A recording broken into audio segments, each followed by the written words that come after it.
निबंध।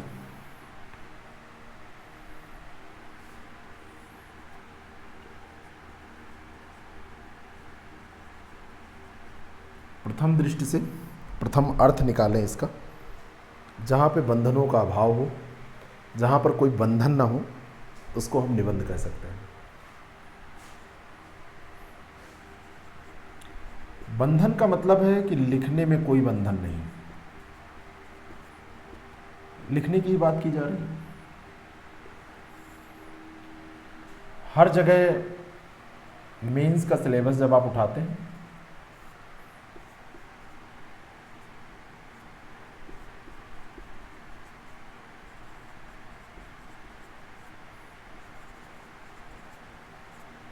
बहुत लंबी लिस्ट है, कितने भी एग्जाम,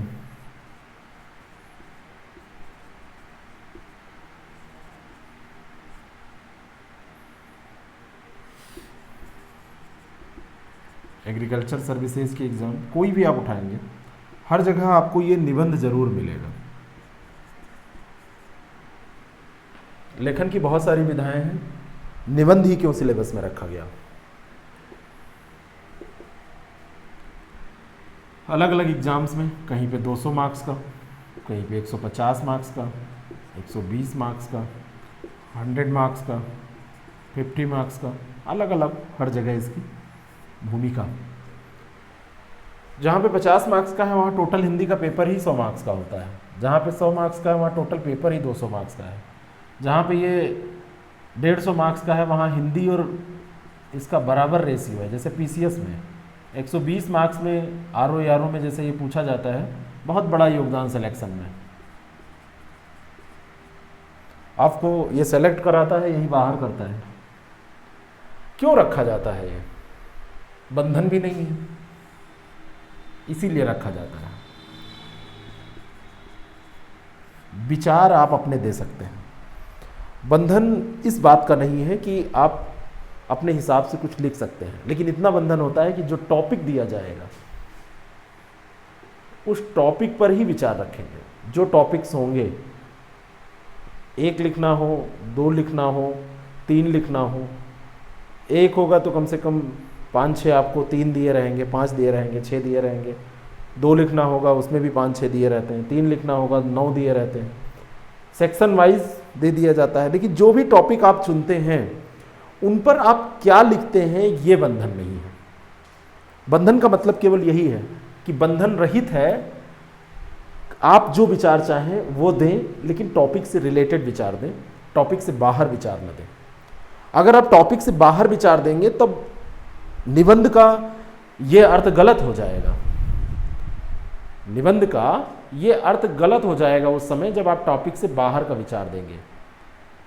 लेकिन अगर आप टॉपिक के भीतर का विचार देते हैं, टॉपिक में बंद के विचार देते हैं, तो ये आपका अर्थ जो है वो सही है, बिल्कुल सही अर्थ है। लेकिन टॉपिक के भीतर बंधन नहीं है। कहाँ? टॉपिक के भीतर। कहना एक लाइन में ये चाहता हूँ, 100 लोगों से निबंध आप लिखाइए, सामान्य सा कोई टॉपिक दे दीजिए, 100 लोग उस पर लिखेंगे और 100 लोग अलग अलग लिखेंगे और 100 लोगों को मार्क्स मिलेंगे अगर उन्होंने कुछ नियमों का पालन किया है, जो टॉपिक दिया जा रहा था उसी को लिखा है, उससे बाहर नहीं लिखा है। तो बाकी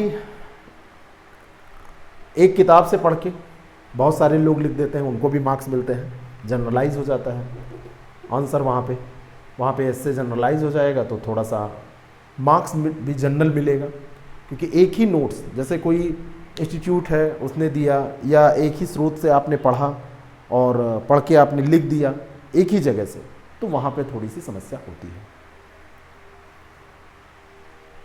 समस्या क्या आएगी? समस्या यही आएगी कि आप एक ही सोर्स से लिख रहे हैं तो सबका एक जैसा दिखेगा, लगेगा कि कहीं एक ही जैसे जगह से लिख दिया गया है।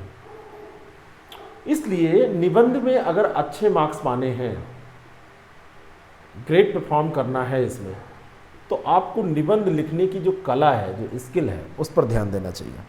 और अगर ये कला आप सीख गए तो इस कला को सीखने के बाद में आप किसी भी टॉपिक पर निबंध लिख सकते हैं, थोड़ी बहुत जो नॉलेज आपके पास है उसके आधार पे। तब आपको इस बात की चिंता नहीं रहेगी कि ये हमने पढ़ा था, ये हमने नहीं पढ़ा था, ये चीज़ हमारे दिमाग में है नहीं है।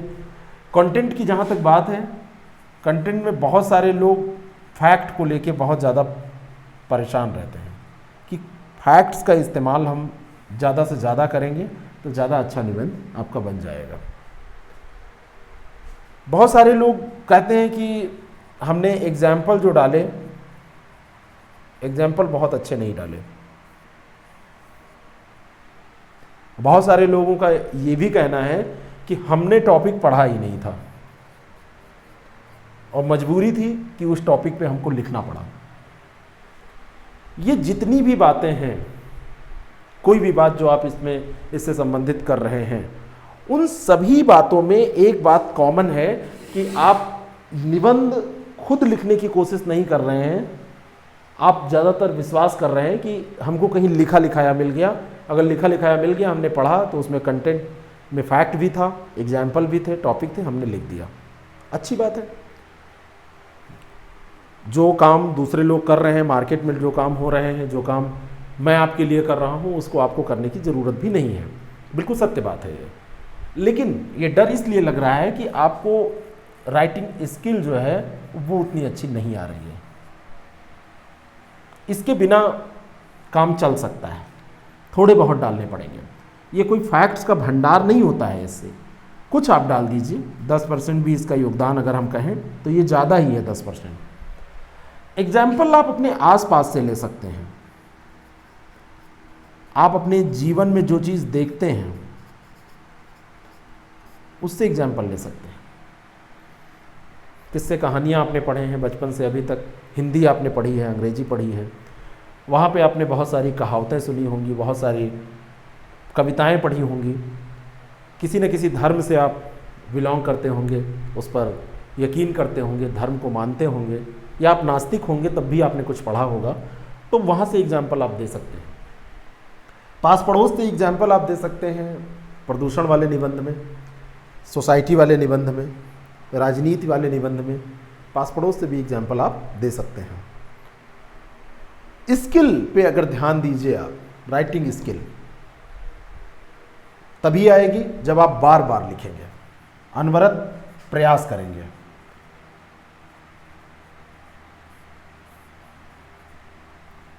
क्या प्रयास करेंगे? लेख पढ़ेंगे, कुछ आर्टिकल्स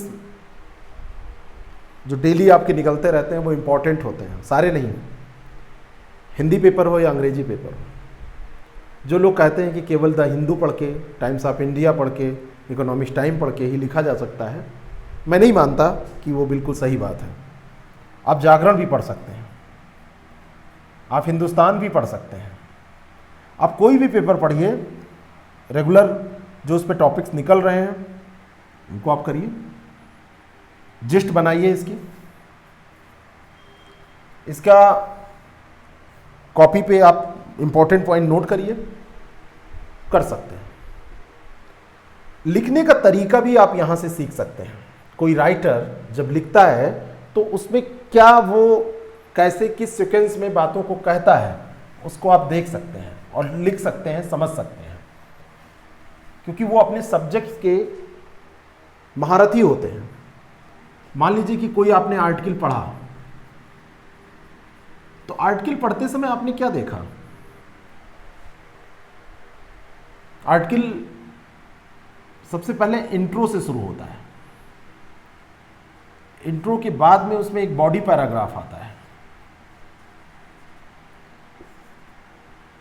इसी बॉडी पैराग्राफ में जितने भी विचार हैं उनको लेखक रखता है, जितना भी आलोचनाएं हैं उनको लेखक रखता है।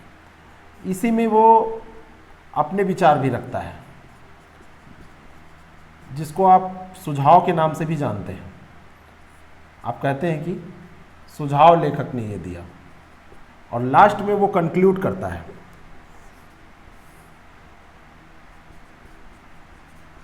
निष्कर्ष पे आता है। कोई भी लेखक, आर्टिकल कोई है ऐसे लिखता है, किसी भी न्यूज़पेपर में आप पढ़ेंगे इसी सीक्वेंस में आपको ये मिलेगा, सीख सकते हैं आप ऐसे ही अपने निबंध को भी लिखेंगे। आप ऐसा नहीं करेंगे कि पहले आप निष्कर्ष लिख दें, पहले आप आलोचना करना शुरू कर दें, ऐसा नहीं है। यही सीक्वेंस होगा, यहीं से आप लिखेंगे, इसी सीक्वेंस से चलेंगे। 2020 में एक निबंध आपसे पूछा गया था, 2020 के पीसीएस के पेपर में था, यूपीपीएससी के पेपर में, अपर सबऑर्डिनेट के पेपर में। 21वीं सदी में जाति व्यवस्था टॉपिक था, 21वीं सदी में जाति व्यवस्था। फोटो खींच सकते हैं आप, इसकी वीडियो को बैक कीजिएगा, फोटो खींच सकते हैं अगर आपको कुछ लग रहा है कि इसमें है। बाकी इसमें कुछ ऐसा नहीं है जो आप समझ ना पाए। अब मान लीजिए कि ये निबंध आपको लिखने को दे दिया गया,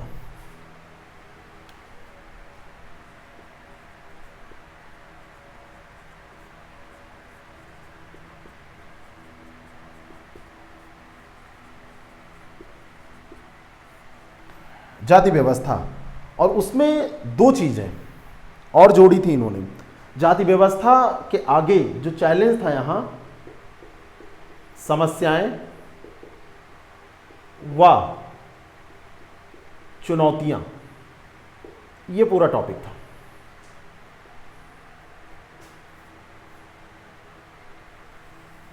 कोई भी व्यक्ति किसी भी जाति से बिलोंग कर रहा होगा, किसी भी धर्म से बिलोंग कर रहा होगा, लेकिन इस समस्या को वो समझ सकता है। समझ पाने का कारण क्या है? अक्सर आप घटनाएं देखते हैं, जाति व्यवस्था के नाम पे बहुत सारी प्रथाएं आप देखते हैं, जाति व्यवस्था को लेके विवाह से संबंधित जो समस्याएं हैं या जो आपके आसपास आपको दिखती हैं, वो आपने फील किया होगा। आप लिख सकते हैं, सारे लोग इसको लिख सकते हैं।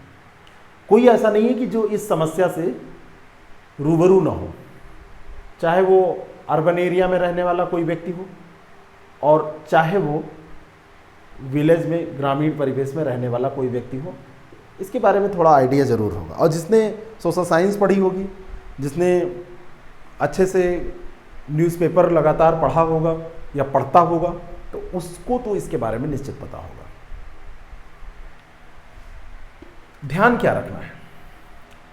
इंट्रो सब लोग लिखेंगे, आप भी इंट्रो लिखोगे।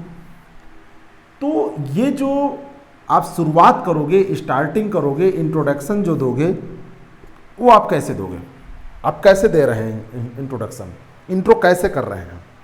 जाति शब्द का जब भी कोई उल्लेख होता है तो आपके मन में क्या विचार आता है? बहुत सारे लोग तो ये भी कहते हैं कि जो कभी नहीं जाती उसे कहते हैं जाति, यानी कि जाति के बंधन से कोई व्यक्ति कभी मुक्त नहीं हो सकता। ऐसे विचार भी हैं। लेकिन आप जब इसको लिख रहे हो तो थोड़ा सा कुछ ऑर्नामेंटल बनाने की आप कोशिश करेंगे तो ज़्यादा अच्छा रहेगा। आपको कोशिश करनी चाहिए कि इसको किसी महापुरुष, आप ना कहिए, आप किसी महापुरुष से इसको कहला दीजिए, आप किसी कवि से इसको कहला दीजिए, आप किसी समाज सुधारक से इसको कहला दीजिए, आप किसी व्यक्ति का सपोर्ट ले लीजिए, गांधी का ले लीजिए, कबीर का ले लीजिए, जिन्होंने समाज के ऊपर कुछ कहा है, सुना है, लिखा है, बोला है, उनका सपोर्ट ले लीजिए, मज़ा आ जाएगा। ये इससे मैं आपको करवा दूंगा। आज उद्देश्य है यहाँ पर बताना, आप इसको लिखने की कोशिश कीजिएगा। जैसे मेरे दिमाग में इसके बारे में यही आता है कि जाति न पूछो साधु की, एक लाइन है कबीर की कि जाति न पूछो साधु की, पूछ लीजिए ज्ञान। जाति न पूछो साधु की, पूछ लीजिए ज्ञान, मोल करो तलवार का, पड़ा रहन दो म्यान। मोल करो तलवार का, पड़ा रहन दो म्यान। किस म्यान में तलवार रखी है उससे नहीं मतलब है। जाति न पूछो साधु की, पूछ लीजिए ज्ञान, मोल करो तलवार का, पड़ा रहन दो म्यान। सीधे कबीर कह रहे हैं कि तलवार महत्वपूर्ण है, ना कि म्यान। म्यान को वो कह रहे हैं कि इसको तवज्जो देने की, इसको महत्व देने की कोई ज़रूरत नहीं। कबीर के सपोर्ट से हमने इसको शुरू कर दिया। जाति न पूछो साधकी, पूछ लीजिए ज्ञान, और मोल करो तलवार का, पड़ा रहन दो ज्ञान। ये ऐसे आप लिख के शुरू कर सकते हैं। लेकिन अब इंट्रो यहां से शुरू तो हुआ है, सीधे आप लिख सकते हैं कि जाति शब्द की जब भी बात की जाती है, जाति शब्द का उल्लेख होता है, तो कबीरदास का ये दोहा या कबीरदास की ये लाइन, ये पंक्ति जो है याद आ जाती है। लेकिन समाज हमारे यहाँ ऐसा नहीं है। समाज की दृष्टि से आप देखेंगे कबीर को ये क्यों करना पड़ा, क्योंकि समाज ऐसा नहीं सोचता है। कबीर तो समाज को समझाने के लिए ऐसा कह रहे हैं ना, तो समाज ऐसा नहीं सोचता है तो कबीर क्या कहेंगे, उनको समझाने के लिए कहेंगे। समाज कैसा सोचता है? समाज तो जैसे ही किसी व्यक्ति को देखता है, किसी व्यक्ति के बारे में उसको बताया जाता है, किसी व्यक्ति के बारे में जिज्ञासा उसकी होती है, कुछ भी जब सोचता है किसी व्यक्ति के बारे में कोई, तो सबसे पहले इसी बात पर जिज्ञासा आकर रुकती है कि वो किस जाति का है। और जैसे पता चलता है कि वो पंडित है, वो किसी तथाकथित निम्न जाति का है, मान लीजिए कि वो एससी कम्युनिटी से बिलोंग करता है, वो क्षत्रिय है ना, वो बनिया है, ऐसा जैसे पता चलता है तो तुरंत हम उसके बारे में एक आउटलुक अपने आप बना लेते हैं, और अमुक व्यक्ति कैसा होगा, किस तरीके का व्यवहार करेगा, किस तरीके का उसका रहन सहन होगा, किस तरीके का वो होगा, अधिकतम गुणों का हम सामान्यकरण कर लेते हैं, सरलीकरण कर लेते हैं, और हम कहते हैं ये व्यक्ति ऐसा होगा। क्या है? हमारी सोच है जाति के बारे में। हम जानते हैं कि जो हमारा ज्ञान है, बाहर से जैसा हम सोचते हैं वैसा ही व्यक्ति होगा। अपने ज्ञान पे हम बड़ा यकीन भी कर लेते हैं, और अधिकतम गुणों का सामान्यीकरण करके हम कबीर जी की जो ये बात है, जाति न पूछो साधकी, पूछ लीजिए ज्ञान, और तलवार से मतलब रखिए, छोड़ दीजिए म्यान, ये जो बात है उसको हम झूठा कर देते हैं। उसके बाह्य गुणों में हम उलझ जाते हैं, और जब बाह्य गुणों में हम उलझ जाते हैं तो उसका जो तलवार का मूल था, मूल करो तलवार का, मूल करो तलवार का, है ना, और म्यान को त्यागने की बात कर रहे थे, पड़ा रहन दो म्यान, तो म्यान पर ही हमारा ध्यान चला जाता है। सारा ध्यान तो हमारा म्यान पर होता है, तलवार तक तो हम पहुंच ही नहीं पाते। कैसे पहुंच पाएंगे? इस तरीके से इस निबंध की आपने शुरुआत कर दी। बॉडी पैराग्राफ में जब आप आएंगे तो वहाँ पर क्या लिखेंगे, ये बहुत कुछ डिपेंड करता है कि आपकी कितनी सोच है, कैसे आप इस चीज़ को देखते हैं। जाति समस्या कोई नवीन समस्या है या बहुत पहले से ये समस्या थी, तो आप प्राचीन काल से, ये कोई नवीन बात नहीं है, ये प्राचीन काल से आप इसको कनेक्ट करना चालू करेंगे, और प्राचीन काल से आज तक के जो भारत का पूरा इतिहास रहा है उसमें समाज और संस्कृति के जो उतार चढ़ाव आपको देखने को मिलते हैं, उसके हिसाब से जाति को आप देखने का प्रयास करेंगे। और तब आप देखेंगे तो आपको पता चलेगा कि जब वैदिक काल आया तो जाति व्यवस्था उस समय से शुरू हुई थी। लेकिन वर्तमान समय में जो जाति व्यवस्था का प्रसंग है, वर्तमान समय में जो जाति व्यवस्था के बारे में चुनौतियां हैं आप समझ रहे हैं, वो थोड़ी सी और जटिल हो गई हैं। आप यहां पर दो कंफ्यूजन भी हो सकते हैं, आप इसको लिखिएगा इस निबंध को। एक वर्ण व्यवस्था थी हमारी और एक जाति व्यवस्था थी, दोनों में भेद भी कीजिएगा। वर्ण व्यवस्था और जाति व्यवस्था को समझाइएगा, और इसको समझाते हुए फिर आप आइए कि ये जो है वर्तमान समय में जो स्थिति चल रही है, वर्तमान समय में स्थितियां काफ़ी कुछ बदली हैं। जाति व्यवस्था के कारण क्या थे, यहाँ पर इसका स्ट्रक्चर आप बनाएंगे तो इंट्रोडक्शन के बाद में आप इसके कारणों पर बात करेंगे कि इसके कारण क्या थे, फिर इसके परिणामों पर बात करेंगे, फिर इसमें आप आलोचनात्मक दृष्टि से, आलोचना का मतलब केवल बुराई नहीं होता है, आलोचनात्मक दृष्टि से आप इसको देखेंगे कि वास्तव में ये जो समस्या है उस पर आपके क्या विचार हैं, कैसे इसको तोड़ा जाए, या गवर्नमेंट ने क्या किया है, या वर्तमान समाज में कैसे इसको कमज़ोर बनाने के लिए प्रयास किए गए हैं। इन सब बातों पर आप जब चर्चा करेंगे तो आप पाएंगे कि यहाँ पर बहुत सारे प्रयास किए गए हैं और वो प्रयास जो हैं वो रंग भी ला रहे हैं, वो कोशिशें रंग ला रही हैं। लेकिन उन प्रयासों में कई समस्याएं आ जाएंगी। जैसे आरक्षण दिया गया, जाति व्यवस्था को कमज़ोर करने का सबसे बड़ा आधार जो था वो आरक्षण था, वो दिया गया। अब जब ये आरक्षण दिया गया तो इसमें एक समस्या आई। कई लोग जो थे जिनको सशक्त करने की ज़रूरत थी, जो कि अपर कास्ट से बिलोंग करते थे, वो पीछे हो गए। तब EWS लाया गया, 103वां संविधान संशोधन। आरक्षण में दूसरी समस्या आई क्रीमी लेयर की। ठीक है, आरक्षण में दूसरी समस्या आई क्रीमी लेयर की, और क्रीमी लेयर की समस्या भी जो लोग एक बार लाभ उठा ले रहे हैं वही बार बार लाभ पा रहे हैं, जो पिछड़े हैं वो अभी भी पिछड़े रह जा रहे हैं। क्योंकि जो लाभ उठा लिए हैं आरक्षण का वो कहीं किसी पद पर हैं या उन्होंने अपने जीवन को एस्टेब्लिश कर लिया है, तो उनके आगे दूसरे लोगों को लाभ नहीं मिल पा रहा है, तो इनको छांट के अलग किया जाए। ये सब बातें आप करेंगे। ठीक है, गांधी जी के विचार आप इस पे लिख सकते हैं। जैसे गांधी जी कर्म को मानते थे प्रधान, जो जिस कर्म से जुड़ा हुआ है, जिस व्यवसाय से जुड़ा हुआ व्यक्ति है, वही उसका कर्म है। और गांधी जी का सबसे बड़ा जो विचारधारा है गांधी जी का कहना था कि हर व्यक्ति का योगदान है और सारे लोग सारा काम नहीं कर सकते, और हर व्यक्ति जो काम कर रहा है उसका मूल्य है। गांधी जी अपने यहाँ आश्रम में अगर टॉयलेट भी साफ करना होता था तो वो सबकी ड्यूटी लगा देते थे, या वहाँ व्यवस्था ऐसी बना के उन्होंने रखी थी, वो खुद भी ऐसा करते थे। तो वो कहीं ना कहीं तोड़ने की बात होती है। कारणों में आप बात करेंगे तो आपको पता है कि हमारे यहाँ तो एक जाति में ही शादी का प्रावधान है कि एक जाति में होगी, और एक जाति के अंदर भी देखा जाता है उपजातियाँ उसमें होती हैं, उसमें कुल गोत्र मिलाया जाता है, ये भी सब होता है।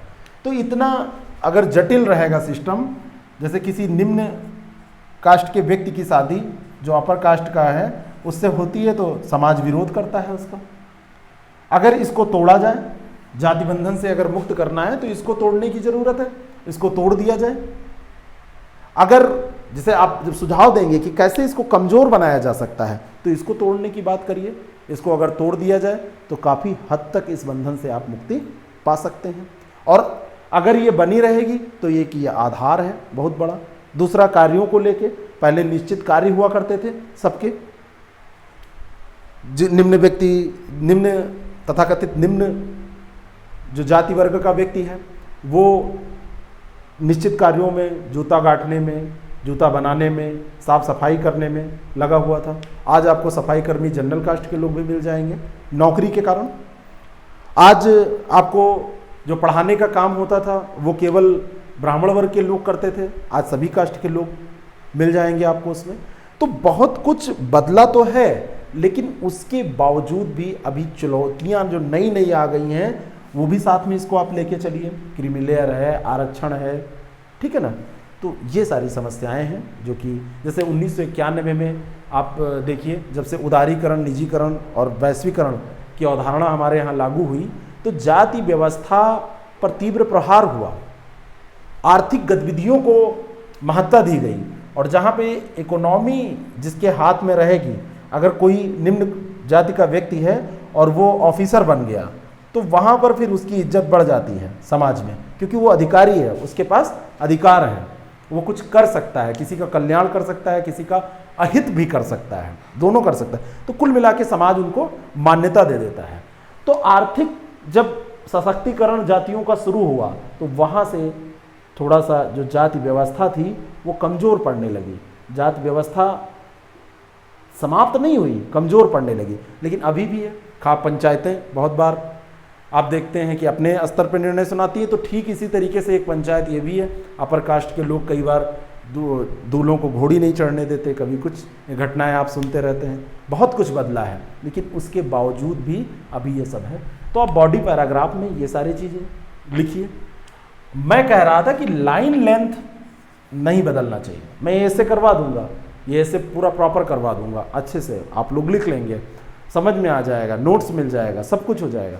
लेकिन इसको लिखने की कोशिश करिए कि कैसे कैसे इसमें आगे आप बढ़ेंगे।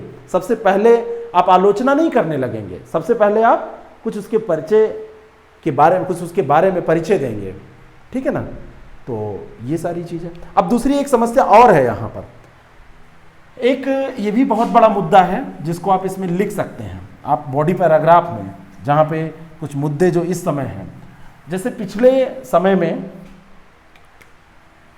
कुछ समय पूर्व, जैसे अपर कास्ट के लोगों ने लोअर कास्ट के लोगों का शोषण किया, तथा कथित जो लोअर है उनका शोषण किया जाति व्यवस्था के अंतर्गत। तो आज ये वैमनस्य मानते हैं इनसे, और ये कहीं भी सामाजिक सहिष्णुता या सामाजिक रूप से शांति बनाए रखने में ये असहयोग होता है इससे। आज ये कहते हैं कि नहीं, अब वो समय आ गया है जो अपर कास्ट से बदला चुकाया जाए, है ना। सम्मान की नज़रों से एक दूसरे को, ये तो पहले से नहीं देखते थे, ये इसलिए नहीं देखते क्योंकि ये शोषण का कारण मानते हैं। ये कहते हैं कि हमारा इन्होंने शोषण किया था, और ये सारी बातें आप अपने इर्द गिर्द देख ले रहे हैं, ठीक है। उदाहरण कहाँ से आ रहे हैं, ये भी आपको याद होगा, जाति पात पूछे नहीं को हरिका वजह सो हरिका हुई, जाति पात ही पूछे नहीं कोई हरिका वजह सो हरिका हुई। समानता की बात है, रामानंद जी की पंक्ति है। बहुत सारी बातें ऐसी आपको मिल सकती हैं जो बचपन से आपने पढ़ी हैं। अब ये इतिहास में एक गलती हुई है इन लोगों के द्वारा, लेकिन अब वैमनस्य मानने से कुछ मिलने वाला नहीं है। अब समानता स्थापित करने पे इसको नीचे के बजाय इसको ऊपर लाके बराबर करने की ज़रूरत है, ना कि इनको नीचे खींचने की ज़रूरत है या ऐसा कुछ करने की। ये बराबर हो जाए दोनों, ये ज़्यादा सही रहेगा। तो पुराना ऐतिहासिक जो वैमनस्य है उसको मानते हैं लोग, और उसको मानने के कारण भी ये कहीं ना कहीं वर्तमान समय में मतलब एक अशांति सी समाज में रहती है। इतिहास की जो की गई भूलें हैं उनको सुधारने के बजाय आरक्षण प्रणाली क्यों लाई गई थी, इसीलिए लाई गई थी कि ये शोषण हुआ है तो इसको सुधारा जाए, इनको आरक्षण दिया जाए, ये पीछे हैं तो ये अपर कास्ट के लोगों के समान आ जाए। लेकिन ऐसा नहीं हो, मतलब जहाँ तक हुआ उसके बाद में इसका दूसरा रूप भी आया सामने, ठीक है। आरक्षण में भी कई समस्याएं हैं, उसमें कई बार ये भी कहा जाता है कि आरक्षण में जो लोग आते हैं वो बहुत अच्छा परफॉर्म नहीं करते हैं, तथा कथित ये इल्ज़ाम लगाए जाते हैं। तो ये भी सारी चीज़ें हैं। तो जो ये सारे एग्जाम्पल हम देख रहे हैं ये आपके आसपास इर्द गिर्द होने वाले घटनाओं से लिए गए हैं, जो आप न्यूज़पेपर में पढ़ते रहते हैं, हेट स्पीचेस आप देखते रहते होंगे बहुत सारे, ठीक है ना। तो विभिन्न प्रकार की समस्याएं, विभिन्न प्रकार की चुनौतियां आप देखेंगे, और लास्ट में आप अपने विचार देंगे, और उन विचारों में आप लिखेंगे कि आज का जो युग है वैज्ञानिक युग है, जिस युग में हम लोग जी रहे हैं, और इस युग में ऐसी मान्यताएं, इंसान को बराबर न समझना, उनको जाति बंधन में बांधना, किसी को अछूत समझना। भाई हमारे यहाँ आर्टिकल भी, जो संविधान का आर्टिकल है, हमारा जो संविधान है 17 अस्पृश्यता के अंत की बात करता है, लेकिन उसके बावजूद भी उससे आगे भी लोग चले जाते हैं, कहते हैं जो होगा देखा जाएगा। तो ये सब आज शोभा नहीं देता है। आज का जो वैज्ञानिक युग है, आज का जो समाज है, आज जो हम जिस युग में जी रहे हैं, वो थोड़ा सा आगे बढ़ के अन्य चीज़ों के लिए, ना कि इन सब चीज़ों के लिए जीवन को खपाने की ज़रूरत है, अन्य चीज़ों के लिए उसका उपयोग किया जा सकता है। तो विभिन्न समस्याओं के रूप में जो चुनौतियां विद्यमान हैं, जात समस्या की क्या समस्याएं हैं, जो चुनौतियां इसमें विद्यमान हैं, तो धीरे धीरे जो आर्थिक विकास है, अर्थ से अगर देखिए, किसी को आप गुलाम कैसे बनाते हैं, गुलाम तभी बना पाते हैं जब आर्थिक रूप से वो कमज़ोर होता है। तो आर्थिक विकास अगर किया जाए, आर्थिक रूप से सशक्त किया जाए, यही दशा महिलाओं के केस में भी है। अगर महिला सशक्तिकरण करना है तो सशक्त बनाने के लिए सबसे पहले आर्थिक रूप से उनको सशक्त कर दीजिए, और महिलाएं जब आर्थिक रूप से सशक्त हो जाएंगी तब वो निर्णय निर्माण में भी योगदान करेंगी, और वो किसी के नीचे दबी कुचली नहीं रहेंगी, और तब वो आगे बढ़ेंगी। बात समझ में आ रही है। तो ठीक इसी तरीके से जो आर्थिक सशक्तिकरण का पहलू है उसका परिणाम हमेशा अच्छा आता है, क्योंकि आर्थिक युग है और आर्थिक युग में अगर आर्थिक रूप से कोई संपन्न हो रहा है तो वो फिर इन बंधनों से बाहर निकल के अपना जीवन जो समाज में है एक स्तर बनाकर जी सकता है, और स्तरीय जीवन जीने के लिए उसको कहीं ना कहीं आर्थिक रूप से सशक्त करना पड़ेगा। और क्योंकि अगली उसकी पीढ़ी तभी पढ़ पाएगी जब उसके पास कम से कम अच्छे स्कूल भेजने के लिए पैसा हो। सरकारी स्कूलों की क्या दशा है आप जानते हैं।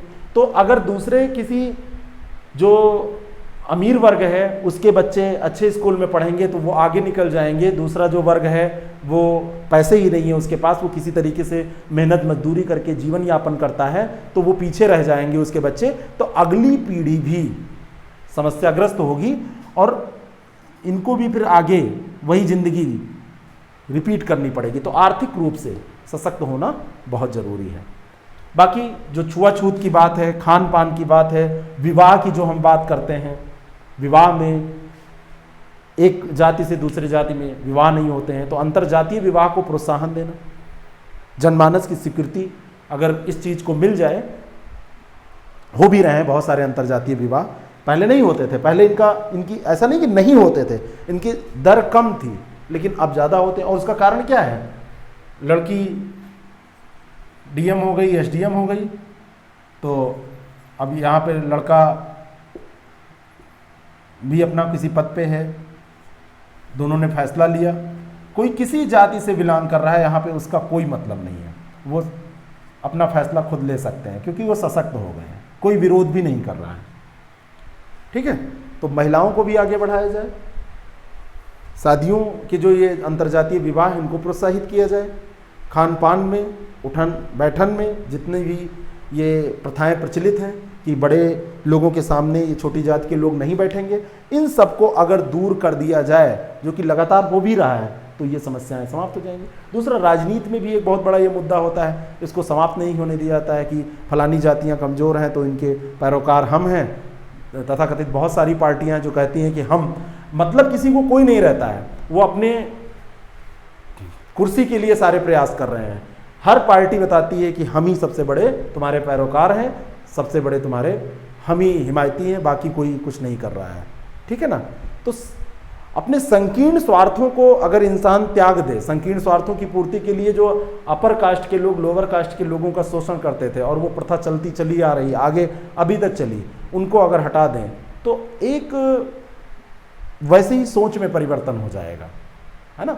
और बापू हमेशा कहा करते थे, बापू का क्या कहना था, बापू हर चीज़ में, बापू का यही तो सबसे अच्छी उनकी एक क्वालिटी है कि मतलब उन्होंने कहा कि वर्ण व्यवस्था को मानिए आप, कोई दिक्कत नहीं है, क्योंकि वर्ण व्यवस्था कार्य विभाजन करती है और कार्य विभाजन जो है वो समाज के जीवन को आसान बनाता है। मतलब समाज में जितने लोग रह रहे हैं सबके लिए कार्य का विभाजन हो जाता है तो कार्य बढ़ जाता है, वो तो ठीक है, वो एक उपकरण है, कल्याणकारी साधन है।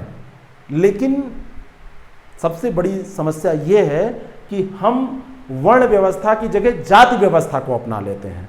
शुरू भी मैंने कहा था कि गांधी जी के विचार भी आप लिख सकते हैं इसमें।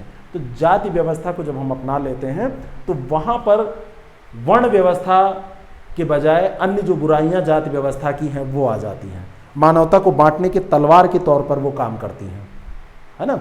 तो हमारे यहाँ संत कभी नहीं, कोई भी संत, आप कबीर दास की बात करिए, रहीम दास की बात करिए, बुद्ध की बात करिए, नानक की बात करिए, किसी की भी बात करिए, तो उन्होंने जातियों को जोड़ने का काम किया है, ना कि तोड़ने का काम किया है। और सबसे बड़े धर्म की अगर हम बात करें तो वो मानवता का धर्म है। बाकी यहाँ पे हिंदू, मुस्लिम, सिख, ईसाई आपस में हैं सब भाई भाई, ये सब कहने की जरूरत नहीं पड़ेगी अगर हम मानवता के धर्म को अख्तियार कर लेंगे। ठीक है। और तभी कबीरदास जी का वो सपना साकार हो पाएगा कि म्यान से ज्यादा तलवार की शक्ति महत्वपूर्ण है, न कि जिस म्यान में वो रखी हुई है उसकी। जिस जाति का आवरण आप व्यक्ति पे चढ़ा के उसे हेट करते हैं, उसे घृणा करते हैं, उससे ज्यादा जरूरी है कि वो व्यक्ति मूल रूप से क्या है। मानवता अगर आपके अंदर है और जो सबसे बड़ा धर्म आप मानवता को मान रहे हैं, सबसे बड़ा धर्म आप मानवता को मान रहे हैं, तो मानवता के आधार पर आप किसी को भी कभी प्रताड़ित नहीं कर सकते, जाति विशेष के नाम पर किसी से आप कैद करके काम नहीं लेंगे, जिसको बंधुआ मजदूरी कहते हैं, किसी को आप अपना गुलाम नहीं बनाएंगे, किसी को आप किसी तरीके से प्रताड़ित होते देखेंगे तो आपके हृदय में एक पीड़ा उठेगी और उस पीड़ा के कारण आप उसको रोकेंगे, आप उस चीज़ का विरोध करेंगे। इस तरीके से आप ऐसे को लिख सकते हैं। मैंने शुरू में कहा था कि कोई भी ऐसे जब आप लिखते हैं तो वो ऐसे सबसे ज़्यादा उसमें ज़रूरी क्या होता है, उसमें कंटेंट से ज़्यादा ज़रूरी उसका सीक्वेंस हो जाता है। और सीक्वेंस का मतलब क्या है कि कब क्या लिखना है। तो ये ऐसे जैसे हमने लिखा तो इसका एक हम वो बनाए जाति व्यवस्था वाला जो ऐसे जो अभी हमने उदाहरण दिया आपको 2020 में ये पूछा गया है, शायद मुझे जहाँ तक याद आ रहा है। अब जाति व्यवस्था पर जब आप लिख रहे हैं तो इंट्रो में आप सबसे पहले लिखिए कहाँ से, जैसे कबीर से हमने शुरू कर दिया या किसी से आप शुरू करिए, समाज की किसी घटना से शुरू करिए, उदाहरण से। और फिर जो बॉडी पैराग्राफ है, बॉडी पैराग्राफ में आप सारे मुद्दे उठाइए, सारे मुद्दे जितने भी हमने बताए हैं कि क्या समस्या है, जाति व्यवस्था की समस्या है क्या, है ना, इसके पीछे कारण क्या है, चुनौतियाँ क्या हैं, ये आप लिखिए। और इसके बाद में फिर आप बताइए कैसे कैसे इसमें परिवर्तन अभी हो रहा है, फिर भी चैलेंज रह जा रहे हैं, और लास्ट में इसको कंक्लूड करिए, कंक्लूजन के साथ इसको ख़त्म करिए कि मानवता सबसे बड़ा धर्म है। कबीरदास की जो बात है, कबीरदास जी की, उसको अगर हमको उनके सपने को साकार करना है तो मानवता को सबसे बड़ा धर्म बनाना पड़ेगा। तो इस तरीके से आप चीज़ों को करते चले जाइए, ठीक है। तो आगे का जो ये है इसको हम करेंगे, इसको आप जो है ज़रूर लिखिए, इसको लिख के आप कोशिश करिए, बाकी मैं इसको करा दूंगा। Thank you.